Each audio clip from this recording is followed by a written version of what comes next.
우리 제목을 한번 다 같이 읽어보겠습니다. 담대히 평안을 누리라. 우리 모두 가운데 우리 주님 주시는 담대함과 주님이 주시는 평안이 넘치시기를 주의 이름으로 축복합니다. 매년마다 유행하는 언어들이 있습니다. 유행하는 표현들이 있는 게 더 정확하겠죠. 하루가 다르게 나오는 신조어들, 새로운 말들은 가뜩이나 복잡한데 우리를 좀 피곤하게도 하긴 합니다. 그러나 그 해에 유행하는 말들 또 신조어들을 보면 그때 당시의 사람들의 생각이나 변화되는 문화를 알 수 있다 하는 의미에서 오늘 제가 두 가지 단어를 소개하려고 합니다. 아마 들어보신 분도 있고 모르시는 분도 있을 텐데요. 첫째는 워라벨이란 말이고요. 두 번째는 소확행이란 말입니다. 이게 한국어가 맞나 생각하실지 모르겠는데 서울대학교의 김난도라는 교수님이 매년마다 그 해의 트렌드를 이렇게 소개하는 책이 있습니다. 그 책에 트렌드 2018이라는 책에 처음 나오면서 많은 사람들이 입에 회자되고 지금은 취준생들이 가장 중요하게 여기는 단어가 요 두 가지입니다. 그쯤 되면 나는 생전 처음 보는데 좀 문제가 있는 거 아닌가. 몰라도 전혀 문제 없습니다. 또 이 말은 성경에 나와요, 안 나와요? 전혀 안 나옵니다. 앞으로도 나올 일 없습니다. 그러나 이 시대를 알려면 이런 단어를 그래도 조금은 알아두면 좋을 것 같아서 오늘 제가 소개를 합니다. 먼저 첫째 워라벨입니다. 이 워라벨은 영어 일을 뜻하는 work 그리고 인생, 삶을 뜻하는 life의 균형, 밸런스가 중요하다. 이래서 앞에 있는 것들만 따서 영어입니다. 워라벨이라는 말을 만들어냈어요. 그러니까 이 말은 우리가 직장과 사생활 이게 같이 중요하다는 뜻입니다. 옛날에는 야근한다면 무조건 직장 우선, 일찍 출근하라 그러면 직장 우선, 직장이 먼저고 뭐 일상생활이나 집안일은 뭐 상관없어 이렇게 충성하던 시절이 있었다면 지금은 취업이 잘 안 되는데도 불구하고 소위 말해 워라벨이 좋은 직장을 가려고 사람들이 노력하고 있습니다. 그래서 그 회사는 참 워라벨이 좋아 이렇게 얘기하면 퇴근 잘 시켜주고 저녁이 있는 삶이고 휴가가 예측 가능한 직장이야 뭐 이런 겁니다. 뜻이 뭐 개인주의적이라고 볼 수도 있겠고 또 당연한 행복에 대한 개념이 좀 바뀌는 트렌드다 이렇게도 볼 수 있습니다. 자, 두 번째 단어는 이거예요. 소확행. 이것은 한자어인데요. 작지만 확실한 행복을 뜻하는 말입니다. 이 말이 1986년에 나온 무라카미 하루키라는 작가가 쓴 수필집 엥겔 한스 섬의 오후라는 책에 이 표현이 나와서 이것을 우리 요즘 트렌드로 사용하는데요. 행복이란 뭐냐? 여러 가지로 정의할 수 있겠지만 그 무라카미 하루키는 그 책에서 행복이 요렇다라고 표현하는데 어떠냐? 하면 갓 구워낸 식빵을 손으로 찐질 때가 행복이랍니다. 손발이 오그라들죠.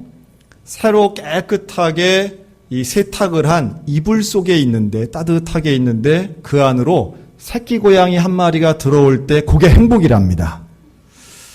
이쯤 되면 이제 이건 나하고 상관없는 말이겠구나 생각하시는 분들도 많을 텐데요. 이제 그런 게 행복이라고 하는 트렌드가 지금 있다는 거예요. 마치 2000년도에 유행했던 말 웰빙이고요. 2010년도에 유행했던 말 힐링이 있습니다. 그리고 15년 이후에 유행한 말 욜로라는 말이 있고요. 이런 걸 대체하는 거의 비슷한 톤이면서 사람들에게 조금씩 다른 어떤 개념들을 심어주는 말이라고 생각이 들어요. 작지만 확실한 행복. 뭐 그렇게 거부감 느낄 말은 분명히 아니죠. 작은 것도 얼마든지 행복이 될 수 있습니다. 또 우리는 일상의 삶을 매일마다 소소한 것 가지고 행복을 느끼는 또 사람들이기도 하죠. 그러나 제가 중요하게 보는 단어는 저 중에 확실한이라고 하는 겁니다. 작아서 좋다는 게 아니에요. 작아서 좋은 게 아니라 다른 것은 우리의 삶이 너무도 불확실하기 때문에 지금 내가 행복감을 느끼기 위해서는 작아도 좋고 사소해도 좋고 아무렇지 않은 것도 주오니까 확실한 거 있으면 내가 행복하다. 이거 아니겠습니까? 뭔가 손으로 만져질 수 있는 것, 내가 가질 수 있는 것, 그것이 행복이라고 말하는 이 사회는 좀 안타까움이 있는 거죠.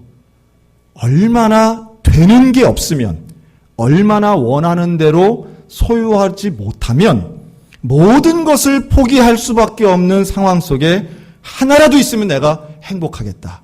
저는 오히려 소확행이란 단어에서 그런 좀 짠한 느낌을 가지게 됩니다. 자, 그런데요. 행복은 물론 감각을 통해서도 뭐 조금은 느낄 수도 있겠지만 분명한 건 행복은 감각과는 다른 것입니다. 그럼 따라 하실까요? 복은 하나님이 주시는 것입니다. 할렐루야.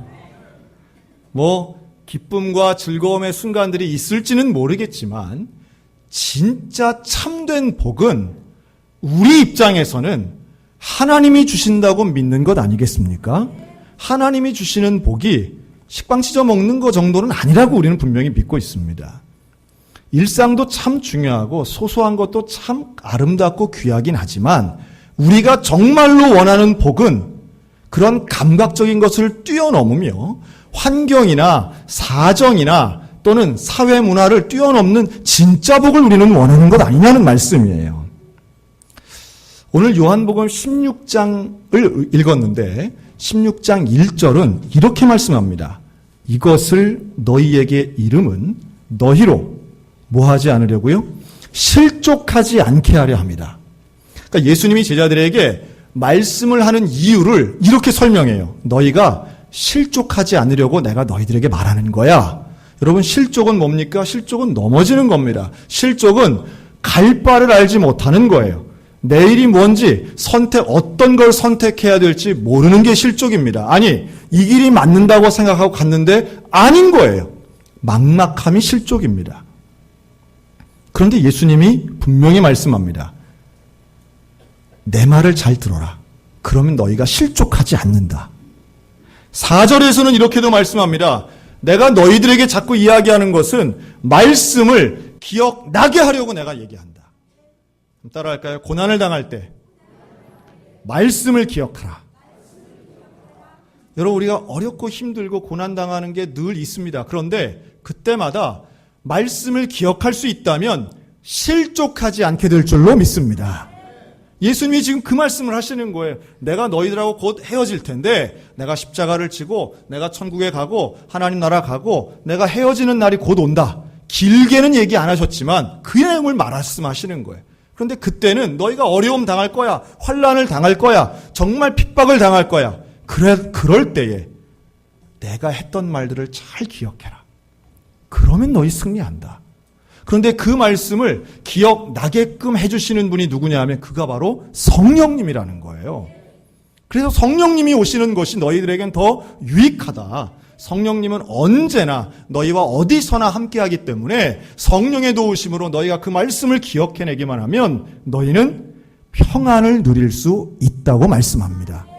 여러분, 이 시간 성령 통하여 말씀을 기억하는 은혜가 충만하시기를 주님의 이름으로 축원합니다. 우리 마지막 33절 우리 다 같이 한번 읽겠습니다. 이것을 시작. 이것을 너희에게 이르는 것은 너희로 내 안에서 평안을 누리게 하려 함이라. 세상에서는 너희가 환난을 당하나 담대하라. 내가 세상을 이기었노라. 아멘. 여러분, 주님이 약속하시는 말씀에서 세상에서는 너희가 환난을 당한다고 말씀합니다. 환난을 안 당하니까 걱정 말고 평안해라가 아니에요. 환난 당하는 건 이미 정해져 있어요. 이건 피할 수 없어요. 환난을 당하는 게 당연하다고 말씀합니다. 그런데 바로 그때에 담대하라. 여러분, 이 말씀이 환난 당하는 사람들에게 기억나는 은혜가 있으시기를 주님의 이름으로 축원합니다. 담대하라. 왜 담대합니까? 내가 세상을 이겼다는 거예요. 우리들에게는 세상을 이길 능력이 없습니다. 그러나 예수님께는 세상을 이기는 능력이 있으시고 이미 예수님은 세상을 이기신 줄로 믿습니다.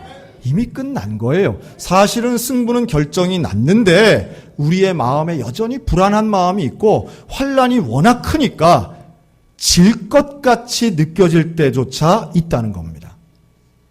여러분, 이 말씀이 기억나고 이 말씀이 믿어지시기를 축원합니다. 이런 말씀도 있어요. 시편 119편 71편 고난당한 것이 내게 유익이라 이로 인하여 내가 주의 율례를 배우게 되었나이다. 여러분, 예수님의 말씀이 진짜구나 라고 하는 걸 언제 깨닫느냐 하면 고난을 통과한 후에 깨닫게 됩니다. 야, 예수님 말씀이 진짜네.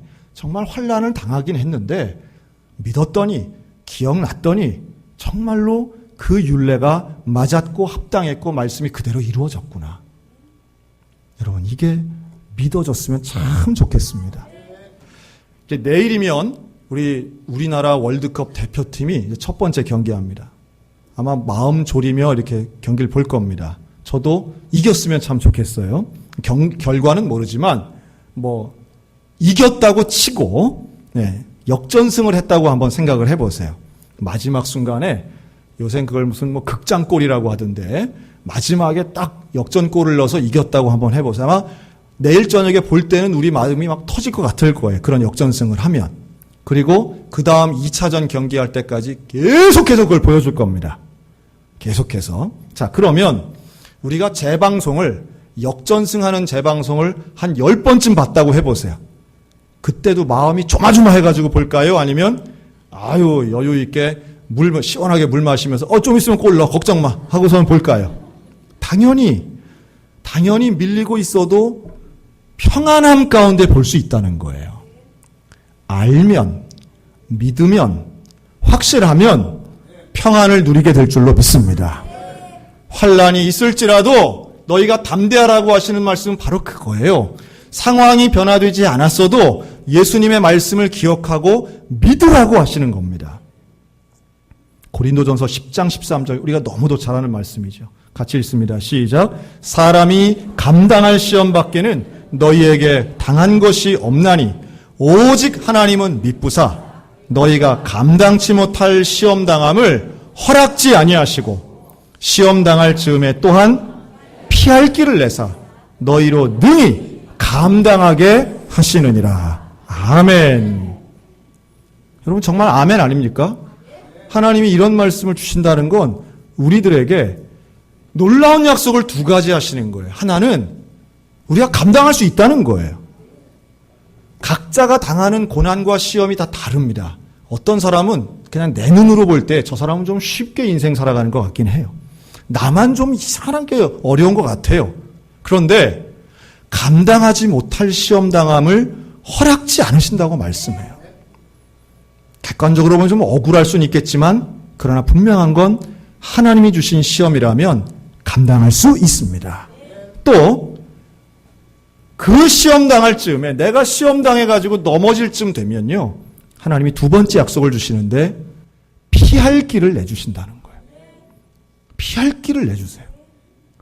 여러분, 이 말씀이 기억나시기 바랍니다. 성령의 역사가 이런 말씀을 우리의 가장 중요한 순간순간에 기억나게끔 해주시는데 그때 우리가 누리는 은혜가 평안인 거예요. 그래서 예수님을 믿고 그 말씀을 믿는 믿음이 우리를 담대하게 할 줄로 믿습니다. 이 담대함은 역사입니다. 기적입니다. 믿음을 통하여 담대함이 일어나는 거예요. 자, 로마서 5장 3절 같이 한번 읽겠습니다. 다만 이뿐 아니라, 시작. 다만 이뿐 아니라 우리가 환난 중에도 즐거워하나니 이는 환난은 인내를, 인내는 연단을, 연단은 소망을 이루는 줄 알미로다. 환난이 오는데요, 믿는 사람은 인내할 수 있습니다.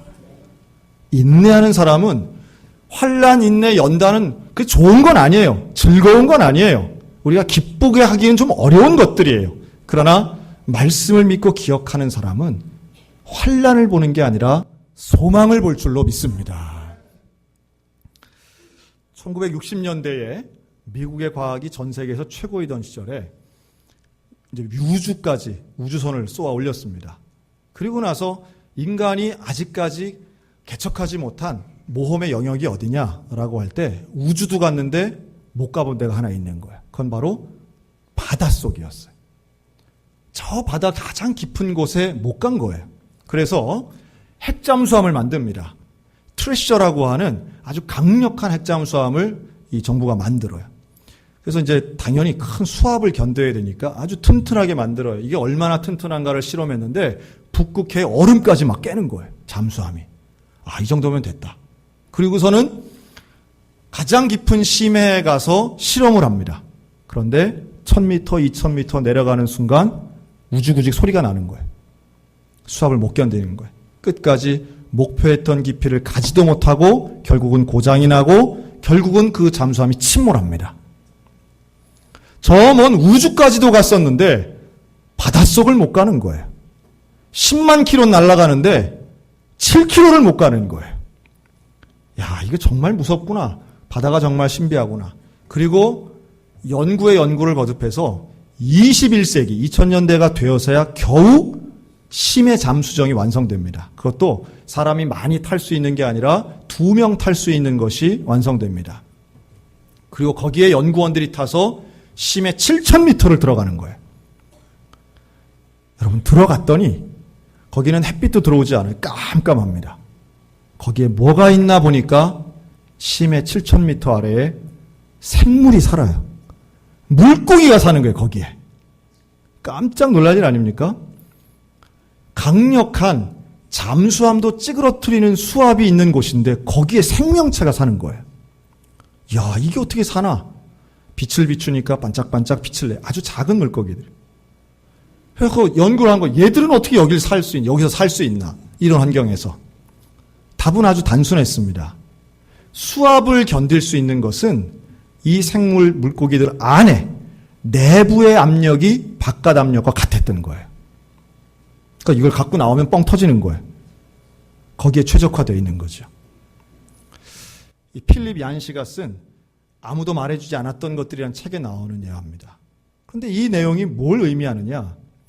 여러분, 우리가 인생을 살면서 힘든 일, 괴로운 일을 당하면 우리가 소위 말해 스트레스 받는다 이런 말 하지요. 스트레스가 막 사방에서 옵니다. 견디질 못해요. 그런데 그런 스트레스가 오고 인생의 우리 입장에서는 고난이죠. 고난과 환란이 올 때 우리에게 필요한 것은 단단한 쇠로 된 보호막이 아니라는 거예요. 보호 갑옷을, 강철 갑옷을 아무리 입어도 그 스트레스를 이겨내기 어렵다는 거죠. 오히려 우리 안에 압력을 키우면 된다는 거예요.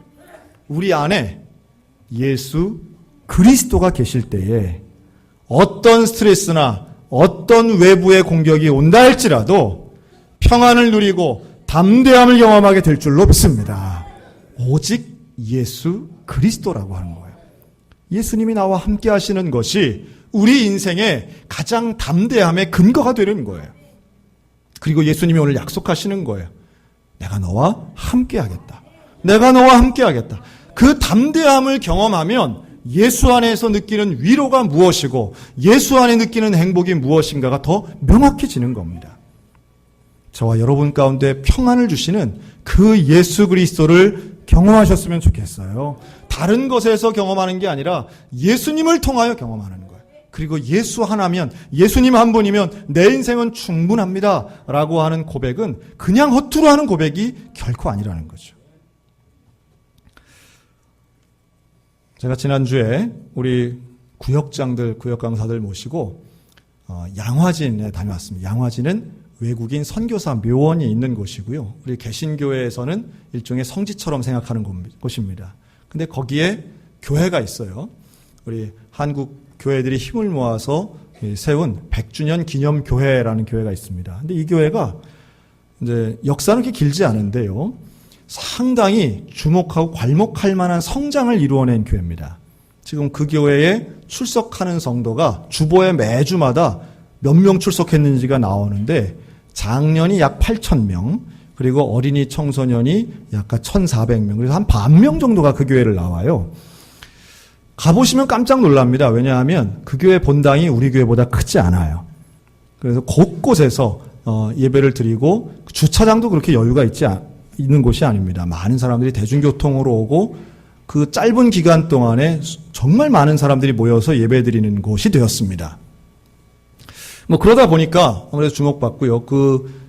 담임 목사님이, 이재철 목사님은 한국 기독교에서도 이 호불호가 갈리고 또 여러 가지 면에서 참 특별한 평가를 받는 분이신데요. 특별히 신학 전공자들이나 이 목회하는 사람들에게는 아주 큰 영향을 미친 아주 위대한 설교가 중에 한 명이면 분명합니다. 그래서 그 목사님을 만날 기회가 있어서 이제 곧 은퇴를 앞두고 계신 분이어서 제가 가서 이제 만났는데요. 그럴 수 있었던 게 그 교회에서 이 목사님을 모시고 8년간 지금까지도 목회하고 있는 부교역자가 제 친구 목사님이기 때문에 가능했어요. 그래서 저랑 친한 목사님이어서 제 친구 목사님 통해서 같이 이렇게 세 명이 만났습니다. 그래서 교회에 대해, 목회에 대해 대화를 나눌 기회가 있었습니다. 일반적이고 또 설교를 통해서 워낙 잘 아는 분이니까 그렇게 얘기를 했는데, 오히려 그날 저에게 참 기억나는 장면은 제 친구 목사님하고의 깊은 대화였어요. 제 친구 목사님한테 제가 물어봤습니다. 야, 그렇게 급성장하고 단시간에 급성장한 참 주목받는 특별한 교회에서 사역을 했는데 어떤 생각이 드느냐, 이렇게 물어봤어요. 그랬더니 제 친구 목사가 그런 말을 합니다. 이 교회는 1년에 새로 등록하는 분이 1000명이랍니다. 1000명이면 매주 20명씩 등록하는 거죠. 그런데 그래서 참 그런 거 눈으로 보면 참 대단했겠네, 감격스러웠겠네, 사람들이 막 몰려오는 거 아니야? 제가 그랬어요. 그랬더니 제 친구 목사가 그럽니다. 그런데 첫 해에는 정말 불편했다는 거예요. 그것이 너무너무 불편해서 예배드리기조차 힘들었답니다. 저는 그래서 사람 많이 등록하면 새신자 신방하고 이게 이제 힘드니까 불편했나 보다 그랬어요. 그런데 그 얘기가 아니에요. 무슨 말인고 하면 제 친구 목사님은 아버지가 또 목회를 하셨어요. 그래서 그 아버지가 목회하시는 교회에서 어릴 때 자라고 그 아버지 목회를 본 거예요. 최근에 돌아가셨는데 그 아버지께서는 은퇴하시는 순간까지 단 한 번도 그 교회가 100명을 넘어본 적이 없는 거예요. 그리고 은퇴하실 때는 그냥 30명 정도의 그런 교회, 작은 교회에서 은퇴를 하신 겁니다. 근데 뭐가 불편했느냐 하면 자기가 보고 자기가 고백하건대 우리 아버지는 평생을 목회하시면서 단 한순간도 허투루 사신 분이 아니라는 거예요. 신방하시고 기도하시고 수시로 금식하시고 교인들을 위해 눈물을 흘리시고 강단을 떠나지 않으시고 그리고 설교 준비에 최선을 다하신 분. 그런데 우리 아버지가 그렇게 기도할 때는 사람이 오기는커녕 떠나갔는데 이 교회는 물론 목사님이 훌륭하신 것도 내가 인정하지만 아무리 훌륭해도 우리 아버지보다 100배 훌륭하다고 난 도저히 인정할 수 없다는 거예요. 그런데 이 교회는 왜 이렇게 사람이 오냐는 거예요. 사람이 오는 것에 대해 불편한 목사. 여러분 이해가 되십니까? 하나님 앞에 기도했답니다. 하나님, 왜 이 교회는 이렇게 사람이 많이 옵니까? 왜 20년 전에 우리 아버지랑 기도할 때는 한 명도 안 보내주셨으면서 여기는 왜 이렇게 사람이 많이 옵니까? 그래서 불편했다는 거죠. 그런데요, 예수님이 답을 주셨다는 거예요. 기도하고 또 기도하는데 뭐라고 답을 주셨냐 하면, 아들아, 네가 인정하는 것처럼 나도 아버지 목사가 최고의 목회자라는 거 잘 알고 있다. 내가 보기에도 너희 아버지 최고의 목사님이다. 그렇게 위로를 주시더래요. 하나님 위로 주시고 그런 생각이 들더래요. 다른 사람이 뭐라 하든 간에 나에게는 우리 아버지가 최고의 목사님이었다는 거예요. 제가 그 말을 듣는데 제가 아주 격려가 되더라고요. 수많은 사람들에게 박수 받는 것도 중요하겠지만 가장 가까이 있는 사람, 가장 가까이 있고 평생을 아는 사람에게 존경받는다면 그가 진짜 그리스도인 아니겠는가라는 거예요. 수많은 사람에게 박수 받지만 가장 가까이 있는 사람에게는 부정당한다면 이게 얼마나 큰 아이러니겠느냐는 거지요. 우리는 생각 같아서는 늘 숫자가 중요하진 않다고 얘기하지만 우리의 판단 근거는 항상 숫자에 있습니다. 그래서 좋은 직장은 돈 많이 벌어야 되고, 좋은 교회는 사람 많이 모여야 되고, 좋은 집은 평수 커야 되고, 숫자가 커야만 거기에 뭔가 진짜가 있고, 숫자가 커야만 거기에 진짜 능력과 행복이 있다고 착각하는 경우들이 많은 거지요. 그러나 주님이 우리에게 말씀하실 때는 말씀이 기억나게 하시는 그 예수님이 정말로 내 안에 있다면 규모나 숫자에 상관없이 하나님이 주시는 진짜 복을 누리게 될 줄로 믿습니다. 그래서 제가 그랬어요. 돌아가신 아버지 목사님, 내가 들어보니 생전에 제가 뵌 적은 없지만 진짜 훌륭하신 분이네. 우리 그 목사님 본받자. 그 목사님 본받자. 물론 백주년 기념교회 목사님도 참 훌륭하신 분이에요. 제가 그분을 폄하하려는 이유는 전혀 없습니다. 참 훌륭하신 분이지만 하나님이 보실 때에 정말로 훌륭하고 정말로 칭찬받을 만한 종이 누구일까라고 생각하면 한편으론 두렵기도 하고 한편으론 다행이구나 하는 생각도 듭니다. 저는 목회를 잘하고 싶습니다. 저는 목회를 열심히 하기를 원하고 우리 소양성결교회가 잘 되기를 소원합니다. 그런데요, 저에게 있는 진짜 소원 하나는 제 안에 예수님이 계시는 겁니다. 예수님과 함께하는 삶을 사는 것입니다. 소양교회가 참 귀하고 저는 저의 가정이 상당히 소중하고 가족들이 참 중요하지만 저에게 있어서 가장 중요한 소원은 예수님과 함께하는 겁니다. 사랑하는 성도 여러분, 예수님과 함께하기를 소원하시기 바랍니다. 예수님의 말씀이 기억나고 예수님이 말씀 속에 역사하시는 그 로고스의 기적이 우리 한 명 한 명의 삶 가운데 일어났으면 좋겠습니다. 오직 예수입니다. 오직 예수 그리스도 그분만이 저와 여러분의 진정한 복인 줄로 믿습니다. 그러면 결론이에요. 따라합시다. 예수님이 대확행입니다. 예수님은 가장 크고 가장 확실한 행복, 소확행이 아니에요. 예수님을 믿는 이상 우리는 이미 대확행입니다. 가장 크고 가장 확실한 복이 우리에게 주어져 있는데 내가 예수와 함께 못하니까 다른 데서 찾고 억울해하는 것 같고 뭔가 나만 손해보는 것 같죠. 그렇지 않다는 거예요. 이미 예수님은 세상을 이기신 분인 줄로 믿습니다. 그 주님과 함께 담대하게 예수 안에서 평안을 누리며 가짜 복이 아닌 진짜 복을 누리며 예수 그리스도와 동행하는 우리 믿음의 성도들 다 되시기를 주님의 이름으로 축복합니다. 아멘.